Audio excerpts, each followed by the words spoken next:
God will give you the grace in each stage of life to do what needs to be done if you will rely on him. Love grows, or it can become stale. Truth without love can wound. Love without truth can mislead.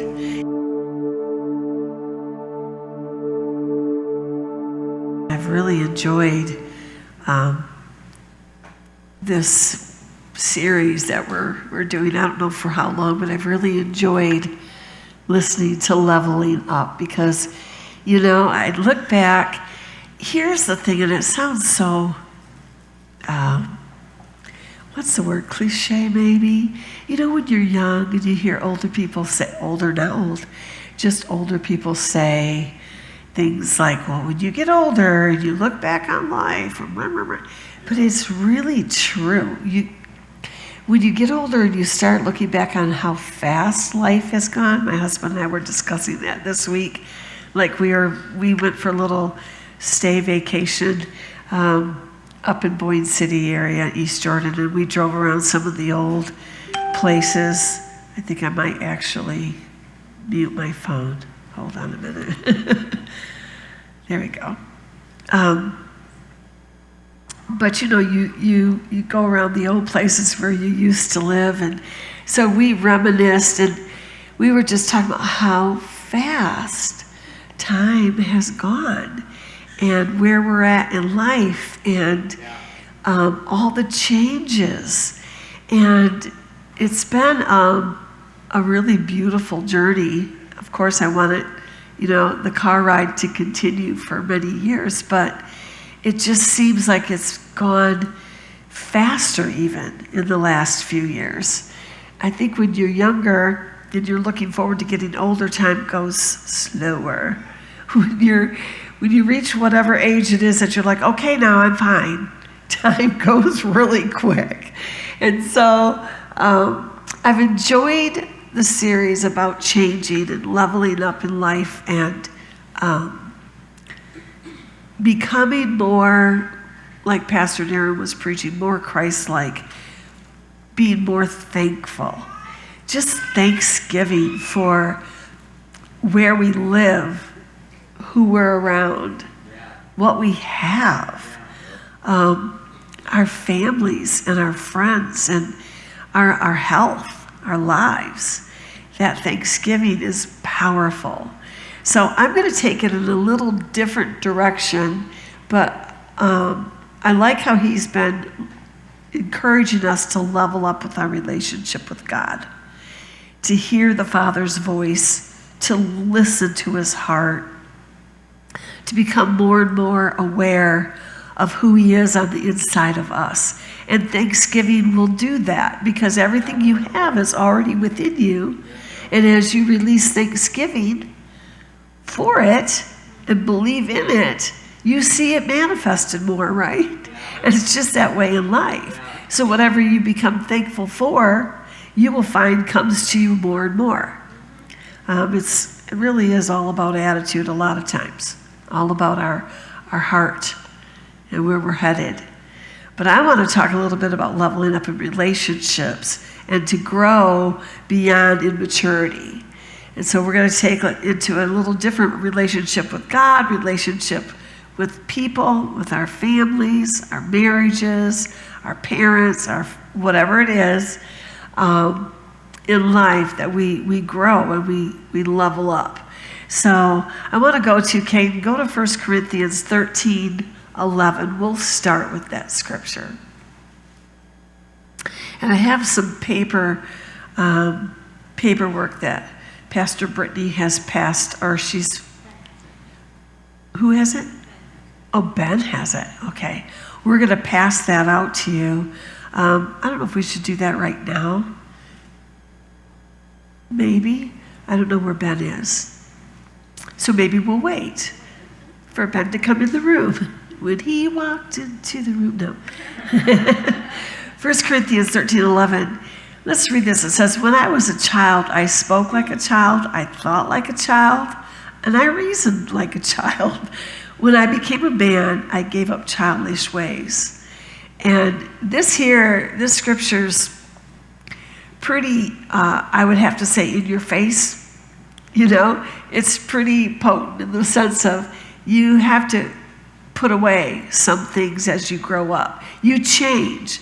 Life will change you. And I started thinking about, adulting is a normal progression in life, but you will hear people say adulting is hard, especially when you first come into adulting. Yeah, you're like, I had no idea how much responsibility it is to take on a family, right? And the thing is God will give you the grace in each stage of life to do what needs to be done if you will rely on him. You can't say I could never be a parent. It'd be way too hard. It'd be way too scary.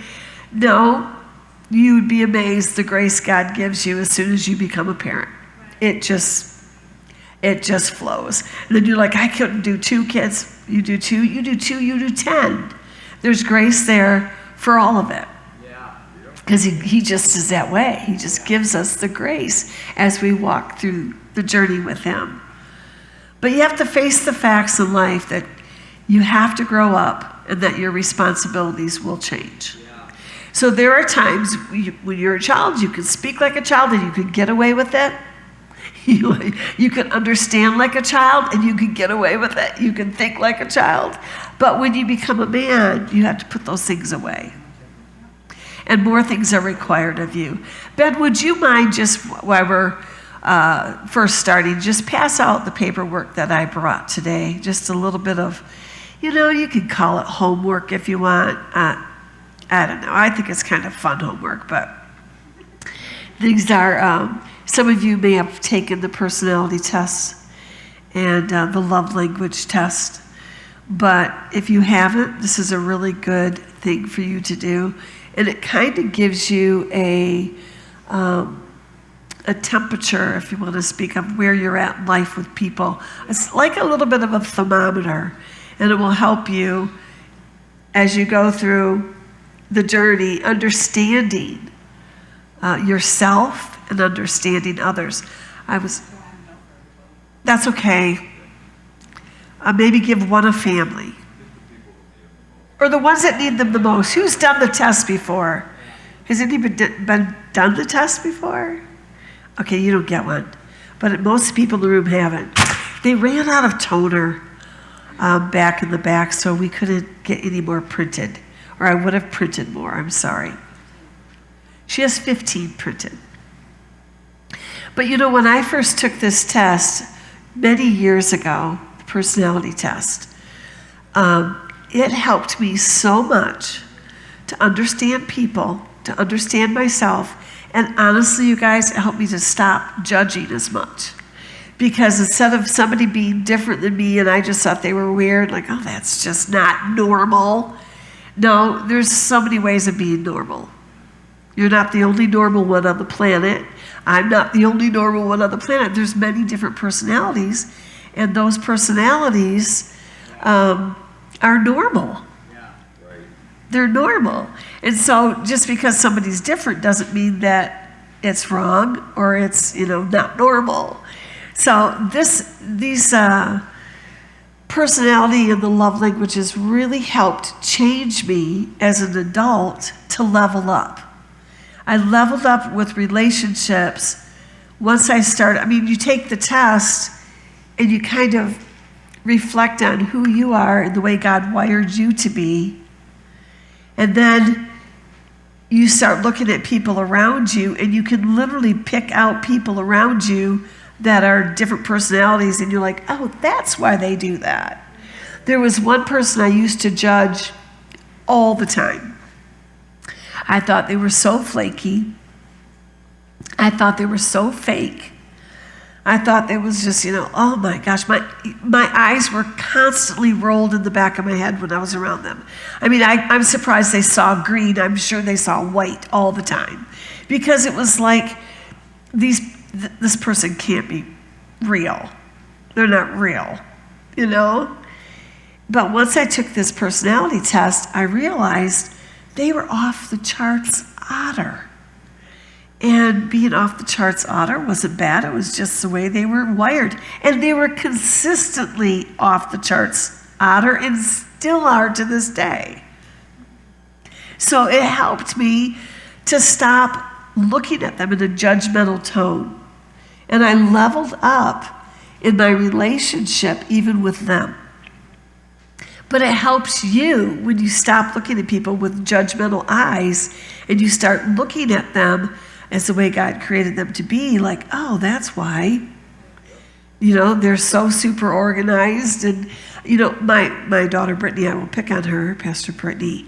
I remember I didn't really understand personalities in Boyne City, but when we moved here and I started homeschooling more, I realized how organized that she was. I knew she liked her room clean, and I knew she hated it when her sister messed up her room. So she kind of put a line between her bed and her sister's bed, and that was her half of the room, and this is my half. And you could tell when you walked in the bedroom which part was Pastor Brittany's and which was not.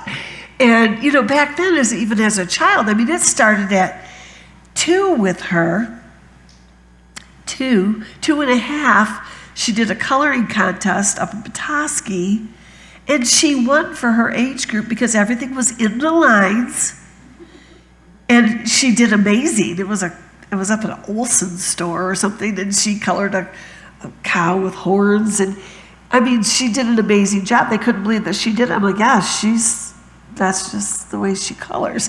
And at that time, you guys, I thought that was normal, okay, because she was my first. So I thought all kids were like Pastor Brittany, you know. Everybody should crawl at 4 months and be walking at 7. I mean, that's normal. And if you're not, what's wrong with your kid, right? Because I didn't know. I thought that was normal. She wouldn't let her cousin color in her coloring books, who was a year older because he went out of the lines. Yeah. So, but you know, you look at that now and I understand her personality type. And it helps you in life when you understand yourself, when you understand others, you actually level up. And it's so important. It's kind of like none of us, and I honestly think, when we go to school, high school, grade school, I don't care what, they should have a class. I know they do sociology. I took sociology, I took psychology, I took advanced psychology. I loved all those classes, but they never taught us this. They never taught us personalities. They never taught us love languages. They need a class just on how to relate to people in life, right? How to get along with your boss. What about your mom and dad, your family? If you taught kids just simple social skills like that, the world would be such a better place. I think. That's just my opinion. I think that they should, I don't know who's listening, you should add that into the curriculum. At school. Like right now. And pay somebody to teach them.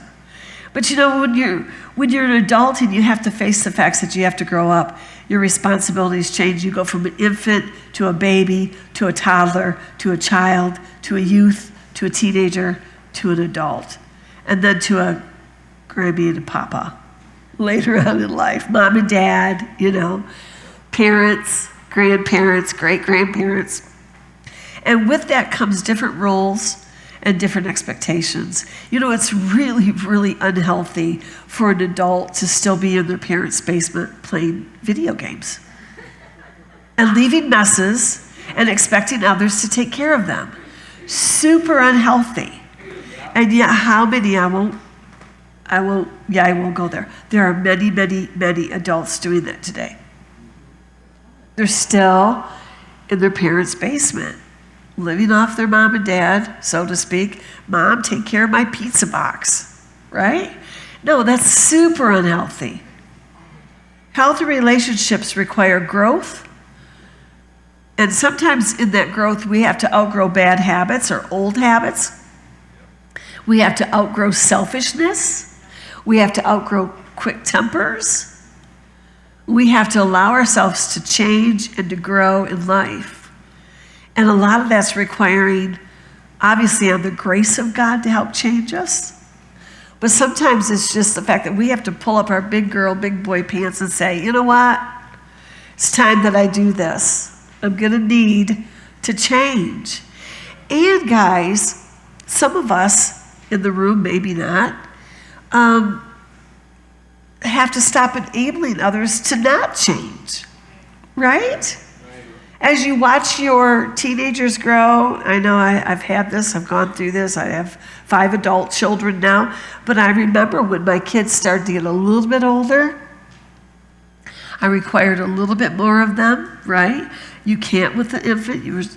I'm watching, Kaylee in the back with her little baby just worshiping and praising to it was so precious. But as an infant, you don't expect a lot from him other than sleep, eat, poop. He smile at you and giggle once in a while. You're not expecting him to be communicating and all that. But as we grow, we do have more expectations that we not only put on ourselves, but on others, or we should put on ourselves, that are healthy. So I think that if we look at our children as they're growing, as parents, sometimes we have to back off and say, nope, you got this. Nope, this is what you need to do now, right? None of us enjoy that. As a child, I remember, my mom coming in and saying, you're cleaning your own room now. And sometimes my room would be so overwhelming, I would just sit there and stare at the mess and go, now where do I start, right? And you get good at figuring it out. Like you learn from some people, put everything in different baskets, or put everything up on the bed. Start from there. But you kind of learn your own way of dealing with yourself and things that you need to grow in. And God will show you. Sometimes people's advice is really good too. You listen to different people on how to organize or how to do this, especially if you lack in that area. It's so good that we listen to others that are good in that area. We can learn and grow from them. So it's the same in any relationship. I know we went through a series years ago, and I loved it, and I have never forgotten it. How to be a good listener and to listen with our heart. When you start listening with your heart instead of your ears, it'll change your life. Because sometimes people will say things, and you're like, oh, I wonder why they said that. Instead of just saying, they said that, and that upsets me. I wonder why they said that. Where's that coming from? And that's listening with your heart. Not being too quick to just throw rocks, right? Or to make judgments. And so in that regard, all of us, I believe all of us, the whole world can become a better listener. Listening is an acquired skill that you learn. And we did a whole series on how to be a better listener. And one of that is asking questions when you meet somebody new. Have you ever, guys, met somebody new? You really didn't know them from Adam's cat. And they stood there for 30 minutes and talked about themselves, right?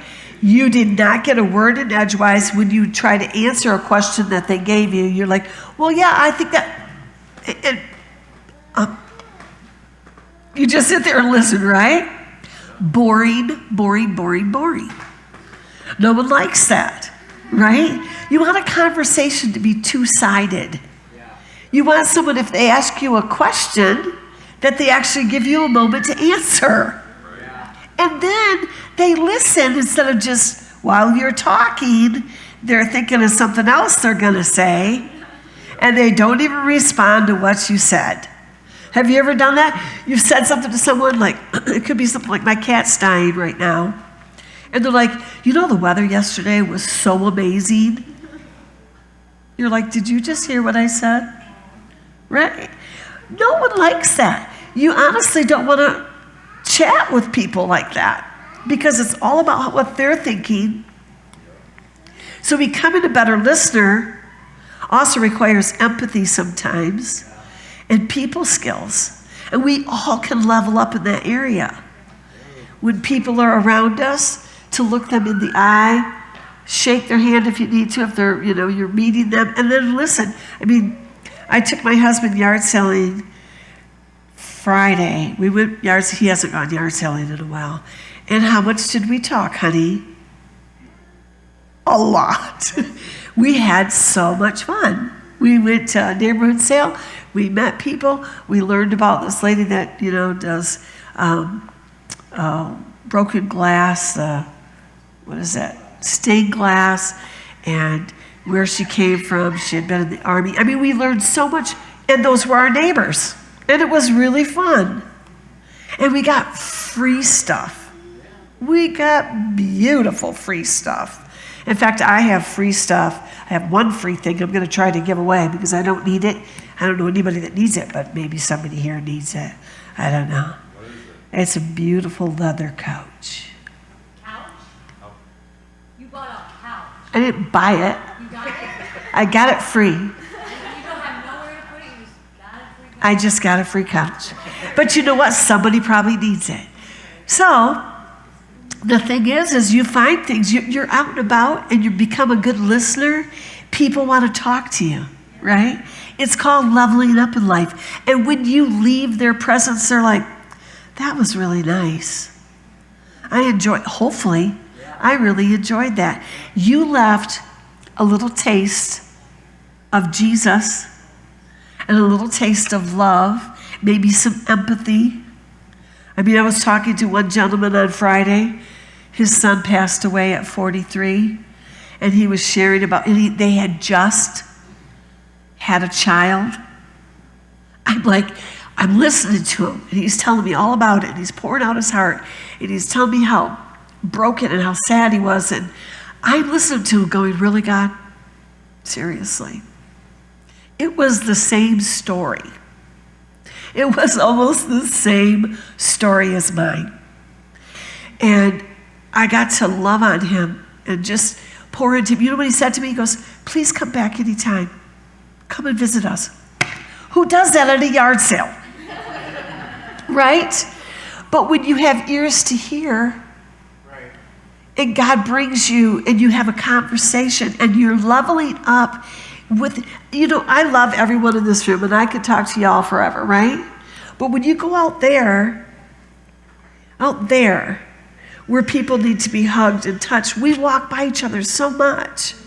We might even say, hey, how you doing today? Don't stop for the answer, right? I'm guilty. I walk right past everybody too, many times. Sometimes people say, I'm good. How about you? I'm good. Have you had anybody stop and say, I'm really hurting today?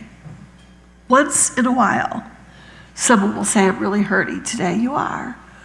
What's going on? That kind of thing.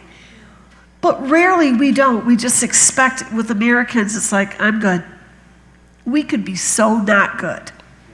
But we're going to say, I'm good.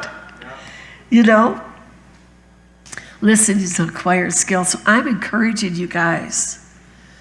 And begin to ask the Father, help me become a better listener. I learned from way back then to ask more questions of strangers. Just ask them questions. So do you have children? What do you do for a living? Whatever it is, get them talking a little bit about themselves. Philippians 1:9. Go there, Caden.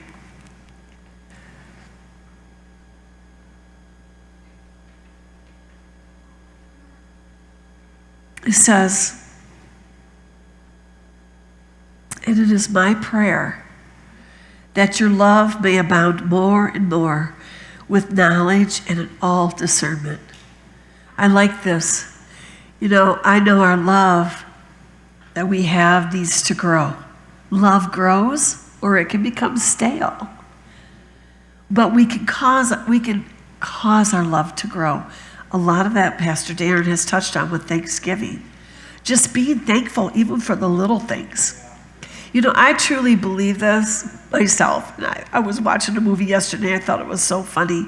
This guy was talking about, he was out fishing with his father-in-law, and his father-in-law said, we haven't caught any fish today. And the guy's like, I know. He goes, it's because the fish don't like you. You're not a good person. This is his father-in-law. He goes, because animals can sense, if you're a good person and they don't like you. because you're the, and he was like, oh. So at the very end of the movie, he has a choice between good and evil, and he chooses good. He goes, why aren't you going to shoot me? He goes, I want the fish to like me. And it made me smile. I thought, oh my gosh, that's hilarious. But, in that regard, we do give off, when we abound in love, everything responds. Everything, I love what you said. Thanksgiving requires a response, but also relationships require a response. If you don't respond in a relationship, you're not going to have one, right? So our relationship with God, we respond. We're thankful. He gives, we receive, we respond. We are thankful, right? And we grow. And it's the same in any relationship, right? It demands a response from us. If someone hands you a cup of coffee, it's nice to say, well, thank you. Whatever the response is, we can respond, and it will help us. It will help our relationships to grow. When we get in a place where we're just stale and we ignore people, right? We're in a really dangerous place in life, because you will become very lonely. Nobody wants to die alone. You want to continue to grow in your relationships. But here it says, your love may abound more and more. Love is never stagnant. It should grow deeper, and it should grow wiser. And that's one thing I was saying, with I want the fish to like me. I will go out, I kid you not, you guys, in my backyard, I walked right up to a little chipmunk. I mean, like from here to the flowers. And he just sat there and stared at me. And I talked to him. I'm like, you are so sweet. What are you doing today? You're eating all the, talking about eating the birds. He doesn't run away from me. I'm like, okay, that's kind of cool. Or I'll be outside and dragonflies have been landing on me. Probably the last 3 weeks. They just land on me, and I'll sit and talk to the dragonflies. So what are we doing? Oh, you have really pretty eyes. And to me, it's a sign, if you want to call it that. I don't know. You're attracting things, and you have a feeling that they're not afraid of you. And I like that. I hope that happens to me more and more, except for flies and mosquitoes. I don't like that. Right?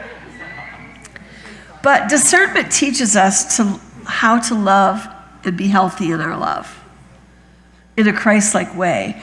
As we grow, we should love more, not less. So the older we get, guys, we don't have an excuse to be grumpy. The old grumpy old men, that is so wrong. So wrong. The older we get, the more wiser we should be. We should understand personality types. We should understand love languages. We should understand ourselves, right? Cultures, the different cultures that you walk into. When I went to Jamaica, they had to teach me, or not Jamaica, well, Jamaica too, but when I went to Africa, they had to teach me, and the people we were with was talking to us about the culture of where we were going, because we come from an American culture, an American mindset. And over there, their culture is totally different. And you can say something in their culture and be totally offensive, right? And you don't think it's offensive at all, because in our culture, it's just not. So in that regard, we live and we learn and we try to understand people, especially those you're living with. Guys, right? Start at home. Try to understand your parents, your spouse, your family, your siblings, and it will really set you free. It will help you. Okay, Ephesians. Let's go to Ephesians 4:15. We'll get through this. I got a few scriptures. And this is about talking, speaking the truth in love, communicating. It says, but speaking the truth in love, we are to grow up in every way into him who is the head, into Christ. That's leveling up there. Speaking the truth. Growth comes when we balance honesty and kindness. Truth without love can wound. Love without truth can mislead. You don't just say, you're just not a yes person all the time, right? You can't be a yes parent And let the no parent be the no parent. That's not fair. There's always the no parent and there's always the yes parent. But it's good to balance that out, right? To have each other's backs, especially when you're raising kids. Like sometimes mom can say yes and sometimes she can say no, or dad. Because in our family, I've told him, you were always the yes guy. And I would tell him throughout life, and I'm just picking on him, but I remember saying, I am tired of being the bad cop. You know, there's always the good cop and the bad cop. He's like, but it's so much more fun to be the good cop. It's just much more fun, you know. But I am the good cop when it comes to grandkids. All the way, pretty much, unless they're drowning. But other than that, I'm usually the good cop. Like, yeah, you want that? Get that. You want more ice cream? Yeah. I was with my sister this last week, and her grandchild was there, and she gave us all Haagen-Dazs ice cream. We sat around and we ate it, right? Then her and I walked back up to her house because we were by the campfire, and her little grandson's running out of the house with another Haagen-Dazs. And I'm like, he's got another one. She goes, what are you doing? I wanted another one. And he's 5. And I'm looking at her reaction. She goes, I don't even care. Take it. You're not going to eat it all. He did. And it was before supper. But you know, when you're a grandparent, you're like, I don't care. Eat 4. Because you're going back to mom and dad, and you're going to just love me. I know that's probably wrong, but... But speaking the truth in love, we're to grow up in every way. Growth comes when we balance honesty and kindness. When we can speak the truth in love. And, you know, I've heard so many years, if you can't say anything nice, don't say anything at all, right? In some regard, that's really true. If you can't say it nicely, then wait a while.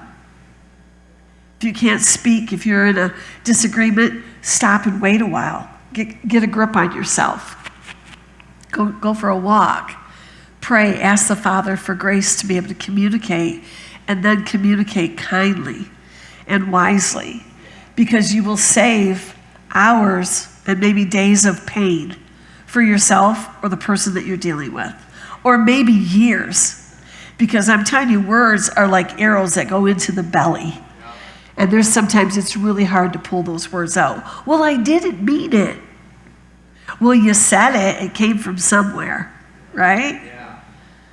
So when we can speak honestly, compassionately, empathetically, it shows that we're growing.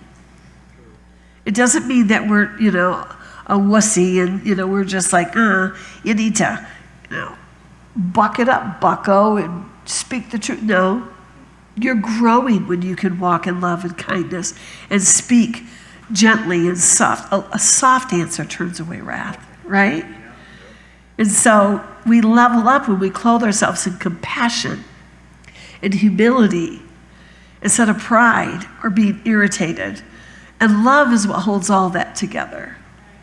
Compassion and empathy, humility, to once in a while say, you know what, I probably could be wrong here. What? That's a novel idea. You know, but to admit when we're wrong is important to each other in our relationships, your children, your parents, your spouse, your siblings, like I was wrong, and your friends, forgive me. And I like it when you do say forgive me, you know, if you've hurt somebody and you go to them. I like it where you say, please forgive me for. Not, hey, I'm sorry. Sorry for what? For breathing? You know, what are you sorry for? No, please forgive me for saying this. Or please forgive me for acting like this. Specifics are wonderful. They really help pull those arrows out that we put in somebody, right? And it takes humility to do that. It just does. And all of us can grow in humility, myself included. We just grow and we learn and we change. And I'll tell you what, God gives you the grace in that. He is very, very, what's the word? He's very aware and he's very much wanting us to get along with each other. He's very intent that we get along with each other because we're all siblings in the kingdom, right? And he is our Father. And parents, I don't know if you've ever, been in a situation where your kids are fighting. I hate the feeling. I don't like my kids to fight, even as adults, like they're upset with each other or whatever. I don't like it. I want peace and harmony and love and kindness. I want you to, back in the day, you're like, you will hug your sister. Go hug, no, kiss your brother. I don't wanna. You say you're sorry, whatever. But I never made him do that. But, get along, forgive. We used to have a rule in the house, unspoken and spoken, that nobody would call each other names. You're not allowed to call each other names. And we were youth pastors, and when you're around teenagers, sometimes they call names. And at times they called Seth names, or they'd call one of my kids names. One time one of them called Seth a brat, and you would have thought they cussed him out one side and the other. I went after that kid. I'm like, don't you ever call my child a brat. He is not a brat, and you will not speak that over him. They were like, yes, Pastor Cindy.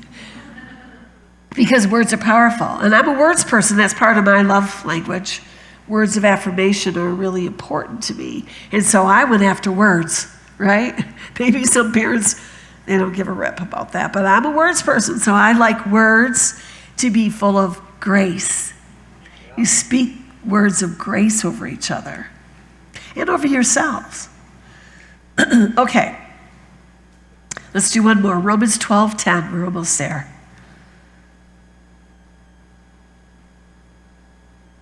This is love one another with brotherly affection and honor, giving preference to one another. Wow. And we love honor in this house. And I especially love honor in many ways. And as I've gotten older, you guys, it's even, okay, here's the thing. When you get a little bit older in life, people say, what do you need? Toothpicks? I don't know. What do you want for your birthday? You feel like you have everything you need. At least I do. I'm very content. I feel like I have everything I need. Even when I go to stores now, I'll look at something like, I don't really need that. I don't need that. I'll go to yard sale zone and I'm like, I need that, and I need this, and I need that, and I need this. But, because I give it away. And this is the fun thing, is I like to get stuff to give away. I'm at a place now where, they always say, once your kids get old, you won't spend as much money. No, you have grandchildren. And you can give things away to the grandchildren. And that just makes it much more fun. Ask about last Christmas. I had so much fun. Last Christmas was for me. It wasn't for them. I just got gifts for them to open, but it was for me. I'm like, you guys just humor me. If you take it all home and throw it away, whatever. But I want to watch you open it. Okay? It was just so much fun. But that's where I'm at in life. I'm enjoying giving things away, like getting this couch. Who needs a couch? I don't know. It's a really nice couch. So, you're like, somebody's going to need it. We haven't picked it up yet, but you just get stuff, and I love to give things away. It's just so much fun. That's just where I'm at. Outdo one another in showing honor. In mine, it says, love one another with brotherly affection. Outdo one another in showing honor. Part of showing honor is giving. It is. It's giving. It's giving your time. It's giving your love. Showing honor to God. The word honor there was a heaviness, a weightiness. Okay? It's a weightiness. The word glory, it's the same. It's that heaviness or weightiness. And I love what David said. He said, basically, I'm not giving anything to God that isn't valuable, isn't precious to me. A gift, if it's not something you like, okay, it's something they want, fine, you might not like it, but it cost you something. It was weighty, and you got it for them because it's something that they wanted. You showed honor to them, right? Yeah. But a gift isn't a gift if it's something you hate, and you're like, here, I just want to give this to you because it's a piece of trash. Get it out of my house, take my garbage. No. I remember, and I told the story before, I was cleaning for a really wealthy lady, And she was a multimillionaire, and I was cleaning her house. And she broke this like French vase. It was beautiful from France, and it was really expensive. She threw a fit at, she did it, I didn't. She threw a fit at herself. She was so upset, so unhappy, right? And so when I went to leave, she gave me the vase. It was not the vase, I take that back. It was it had a lid. What are those? Not a jewelry box, like a jewelry box. But it had a lid, the lid broke. Okay, so now it was just the bottom. She gives this to me. And I'm like, oh, thank you. Okay, the value's gone. It was valuable before it was broken, right? I take it in the car, I'm driving down the road, the Lord goes, throw that away. I was like, what? He goes, throw that away. You are worth more than somebody's garbage. I mean, it was so strong, I never even considered it. I was like, oh. See, God was trying to teach me value for me. You're not somebody's leftovers. None of you. We're not somebody's leftovers. We give honor and we show honor because people are worthy of honor and you are an honoring person. Right? They may not even be worthy of honor, but you are an honoring person, so you give honor. But God can help you to show honor and give honor. Outdo each other in giving honor. Give something that's valuable. Maybe it's your time. Maybe it's your skill or your knowledge. Maybe it's just praying for that person and you're spending hours or time and moments praying over them. I've been praying for my friend's mother for the last 3 days, and she was in ICU. She'd been getting worse and worse and worse. And I would just stop and pray with my friend from Boyne City and tell her, I'm praying right now. I'm praying with you. We just need to know somebody's with us in the journey and somebody's with us in the dark places. Her daddy's already passed away and she wants her mom. And I told her yesterday, I said, your mom needs to live. You need her. Your grandkids need her. I told God this morning because she messaged me during church. She's doing better. She's still on a vent in ICU, but she's doing better. And I said, God, let her live. Let her be surrounded by all of her grandchildren when she passes away. And she passes away peacefully, not on a vent. That's my prayer. So I'm showing honor to my friend by praying, by caring, by having empathy, right? There's so many ways we can show honor one to another. By giving of who we are, our time, or picking up things, or giving gifts, or there's so many ways, guys. And God will help you be creative in that. But level up in that. Ask the Father, you know what? Am I selfish in this area? I don't want things to be just always about me. I want it to be about others. When I go to my grave, I want the epitaph, they're probably going to have ashes, but on the little thingy, I want it to say something wonderful. Not, I told you I was sick.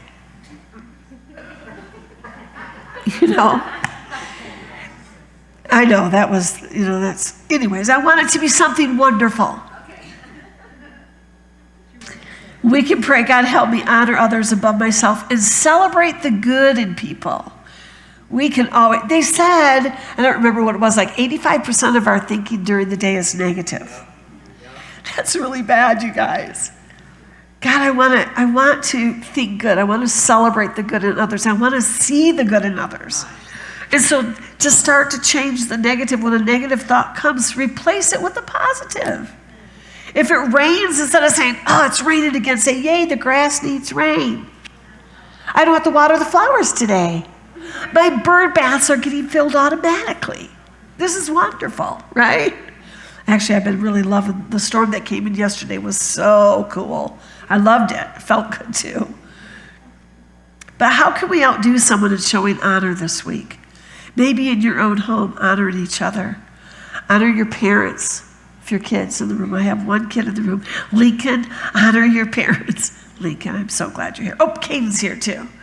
But honor your parents. Do something that's honorable for them. Honor your children, right? Your spouse, your wife. Okay, let's go to one more. Proverbs 27:17. I got till 1:45. I'm almost there. 5 more minutes. I think pastors or preachers say 5 minutes and then people, they go longer. But I'm going to try. Be kindly affectionate. Okay, iron sharpens iron, so a man sharpens the countenance of his friend. This one says iron sharpens iron and one man sharpens another. You know, good relationships don't just comfort us. They challenge us. Pastor Darren has been challenging, and this might be a little challenging to you today too. I hope not. I hope that the sugar I put with it makes the medicine go down. But, you know, he's been challenging us, what?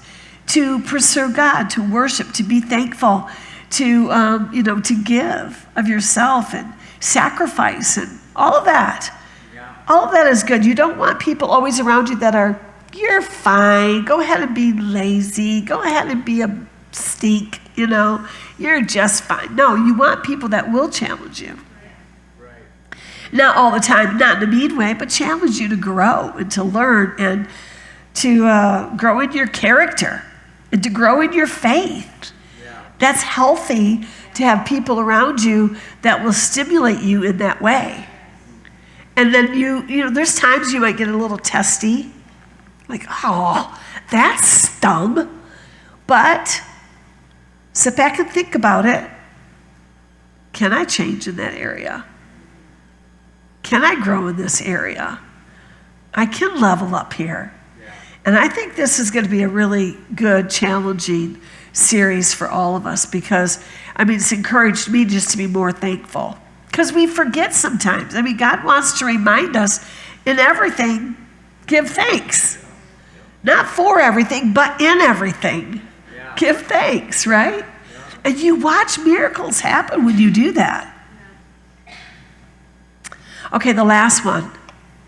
1 Thessalonians 5:11, Caden. We'll just skip through these kind of quick.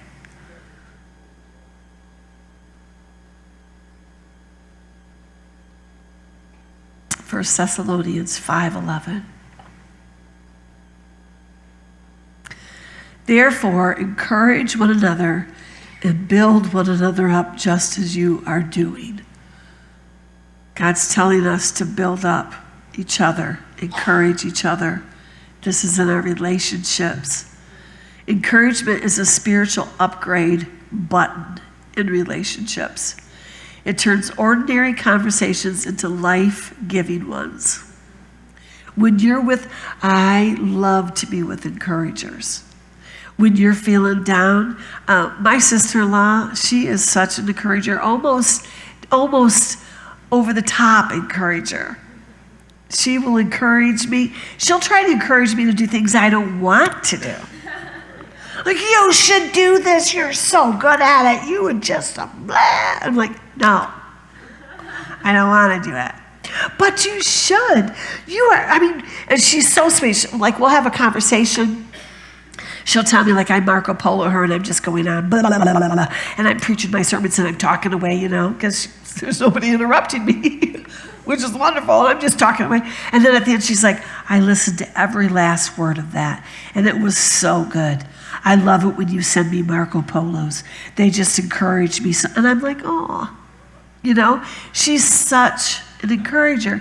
But when I leave when we have conversations together and we leave each other's presence, I always feel like I had an upgrade. Like I feel better today. I feel more energized. If you're around a Debbie Downer, right? Someone that's always depressed and discouraging, and you can't do that. You're not smart enough for that. What does that leave you feeling like? Build each other up. Encourage one another. Yeah. Tell each other, you got this. If you don't have it, I got your back. I'll help you. But you got this.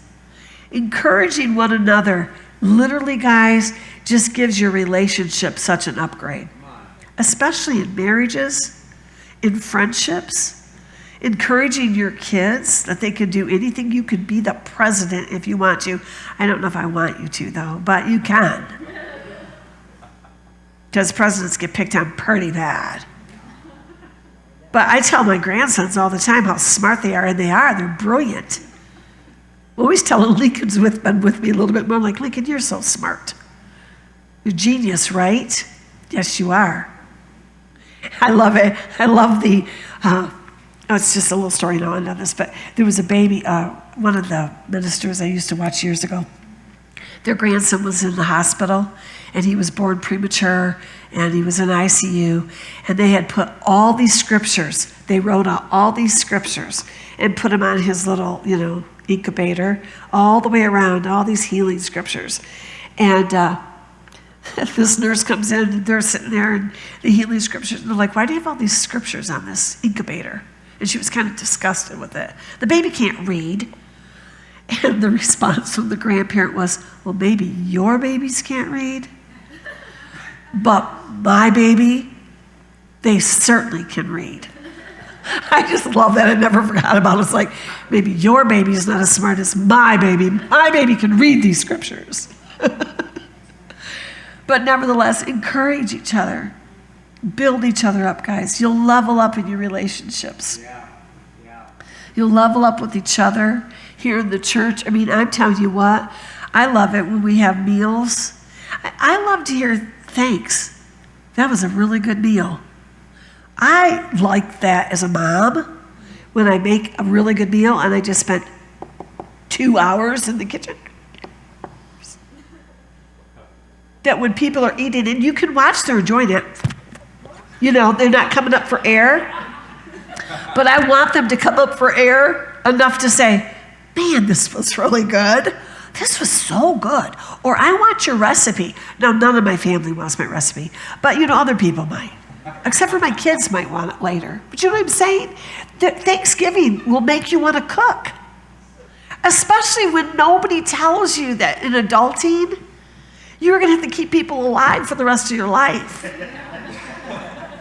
It starts with the infants, right? But your husband, like last night, he comes back, literally comes home from work, and he goes, I haven't ate anything all day, not one thing. And I'm looking at him like, do you hate yourself?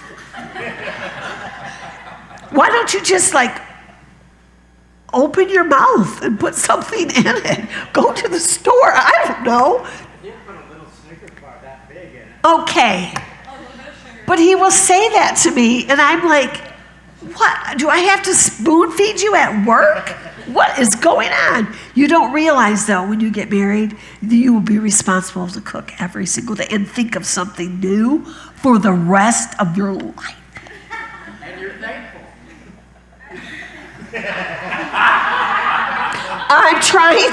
I'm grateful. I'm trying to be thankful. But see, listen, if someone just tells you this was so good, it charges you up for the next day, right? So husbands, if your wife's doing the majority of the cooking, tell her how much you love it. And then the next day, she'll feel more inspired to make something again. Just saying, that's from my own point of view, a woman talking here. But it helps.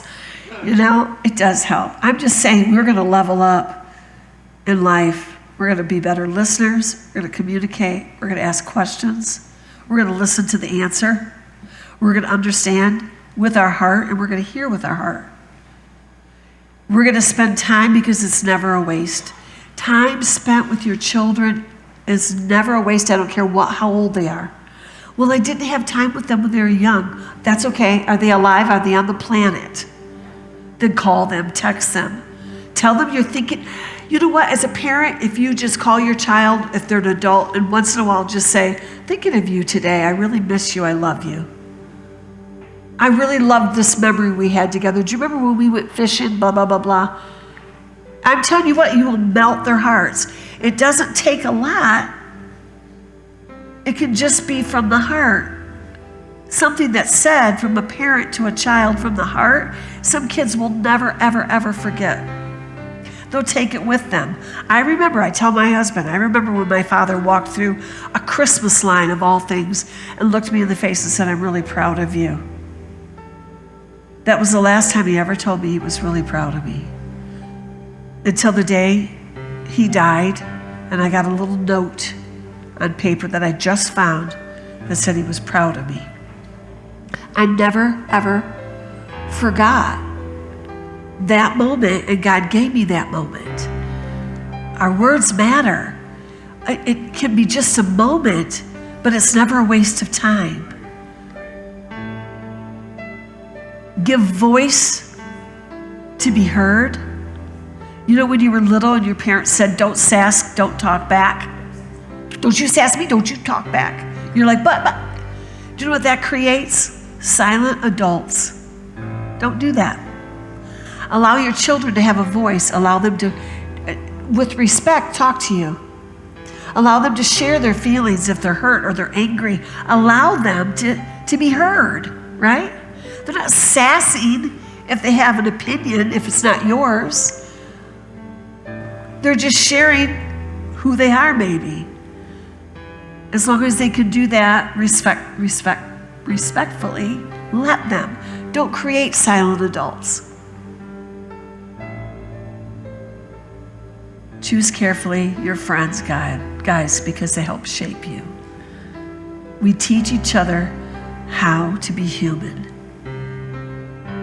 Jesus taught us how to be human. He got down in the dirt and he loved the broken. He loved the insignificant. He loved the lepers. He loved the lonely. He loved the tax collectors. He was kind. He talked to people that are lonely that would actually just pay you extra money to talk to them. I cleaned for a guy. Talked to me for 2 hours, but he paid me. I'll pay you. It's okay. Paid me extra to stay and just talk with him. I needed to get home, but you know what? To be an ear to someone that's lonely, I didn't need to pay. We can be a heart of God to the people around us, but a good relationship will always demand a response and sacrifice. You're going to sacrifice. Father, today I just pray for everyone in the room. I pray, Father God, that we all will level up, not only with you, with worship, with thanksgiving, but we'll level up with each other. We'll level up with our children. We'll level up with our spouses. We'll level up with our friends. We'll level up with our parents. We'll level up in our relationships, God, with strangers out there that need a touch of heaven. They need a taste of love. We'll level up, God. We'll take the time. We'll give the honor. We'll be, Father God, consistent to listen. We'll help show people who you are. We won't just be a book that they can read, but we'll be a living, breathing representation of Jesus. The Father God, who we are, jumps off the pages and shows them the real Jesus to this world, to those around us, the closest, and those the farthest. In Jesus' name. I thank you, Father. I thank you, Jesus.